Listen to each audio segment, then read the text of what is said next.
इस ब्रह्मांड की शक्ति आदत के अकॉर्डिंग सभी ह्यूमन रिलेशंस को कंट्रोल करती है और तय करती है कि कोई भी व्यक्ति अपनी जिंदगी में सफल होगा या असफल होगा।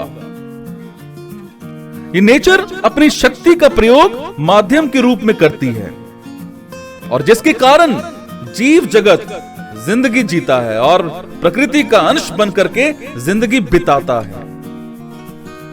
हम सभी आदतों से चालित होते हैं। ये आदतें दोहराए गए विचारों और एक्सपीरियंसेस से बनती है और यही कारण है कि हम अपनी भौतिक इच्छाएं और भाग्य किसी हद तक अपने विचारों को अपने वश में रख करके बना सकते हैं।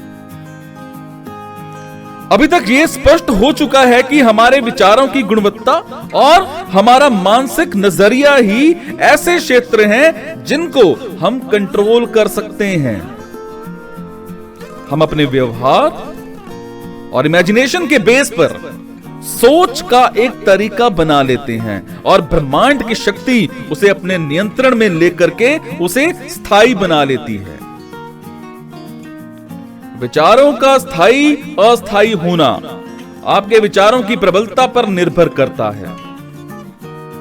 यह सोच का तरीका या प्रतिमान तब तक स्थायी रहता है जब तक आप इसे दोबारा प्रतिस्थापित और व्यवस्था के काम में नहीं लाते हैं। ये कहते हैं ना, ह्यूमन ही एक ऐसा प्राणी है जो विकल्प की शक्ति से भरा हुआ है और जिसके थ्रू वह अपनी सोच, अपने विचार, अपने नजरिए को मन चाहे रूप में चेंज कर सकता है।